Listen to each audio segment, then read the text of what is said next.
We have Junior Khumalo standing by with Siviwe Gwarube, who was part of that negotiation teams building towards that government of national unity. And it seems as though, Junior, that there is a misunderstanding between the ANC as well as the Democratic Alliance around the clauses that they've signed to in that framework. Indeed, there seems to be a bit of misunderstanding when it comes to those clauses that they actually signed on to. We've heard the secretary of the ANC saying one thing, as well as the federal chair of the DA actually saying a different thing. But we, as you rightfully mentioned, we do have Siviwe Gwarube with us right now. Siviwe, thank you for joining us. Is there already trouble in paradise when it comes to your relationship with the ANC? No, not at all, Junior. I think, when we made the decision to join the government of national unity, we always knew that we were going to have some cool heads and some mature conversations around the table. And what we are seeing right now is exactly what we anticipated, why we needed to have a founding document with founding principles that would guide how this government would work. And now it's just a matter of interpretation of where we are. But there isn't trouble at all. I think South Africans should be encouraged, in fact, that we are having these conversations early on instead of when a government is formed and we are already steaming on with delivery. Because what we don't want, Junior, and the one thing the DA does not want, is to be part of an unstable government. We know that we've seen instability at a local level. The last thing we can afford is to see that at a national level replicated. So the decision to join a government of national unity is not one we took lightly. We knew that we and the ANC have diametrically opposed views on certain things, but we did so because we believed that we could make a difference in the lives of South Africans, as we had said we would try and rescue South Africa during the campaign. One of the misunderstandings has been in the sense that the DA is saying that the ANC did not consult it when it comes to the PA joining into the party.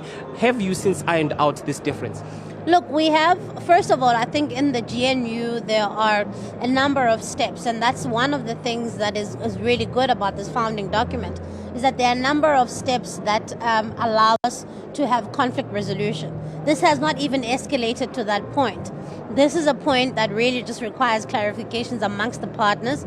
And so we've written to the partners to say, how do we handle the joining of additional political parties in the GNU? Our understanding is that while we do not have veto on who can join and who cannot join, but there needs to be sufficient consensus on who all is going to form part of government. And so that is our interpretation. And so we've written to one another to say, look, let's have clarity on this as we go forward. This is very, very important that these things are ironed out now. As I say, today essentially marks the official start of the 7th administration. We cannot six weeks, 6 months, a year from now still be haggling on these issues. South Africans are expecting us to get to work and to make sure that we lift people out of poverty and get people into work. And that is our priority getting into this cabinet. Okay. Are there any conditions, though, that come in place when it comes to dissolving the GNU, when one partner does not longer want to be in place? Are there any conditions to that? Look, of course, a partner can pull out of the GNU, but, as I said, there's a really protracted process of conflict resolution because, again, we realized, and with experience from local government, we realized the importance of a stable national government. And so no political party should take the decision to leave a GNU, particularly the 3 big political parties, because of the sheer magnitude of what that could do to a country and our stability. And so certainly as a Democratic Alliance, we are committed to staying. We are committed to the government of national unity, and essentially we want to make it work.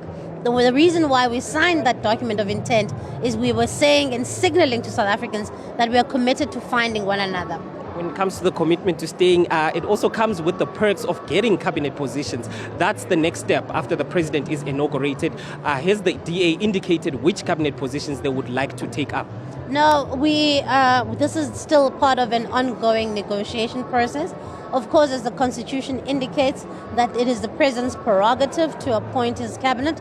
But of course, in our document of intent, we did indicate that we expect to see proportional representation of our political party within the national cabinet and also in the leadership of the legislature. So you would have seen last week that there was a multi-party nomination of the candidates.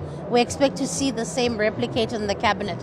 But where people should go and which portfolios they should occupy, that's still an ongoing discussion, and one that the president and the leader of the DA must have a conversation about before a cabinet is announced. Thank you so much. That is Siviwe Gwarube just speaking about the DA wanting proportional representation in that cabinet that is soon to be announced by the president. For now, he's still the president-elect. He still needs to be inaugurated. Then he is going to announce that much anticipated cabinet.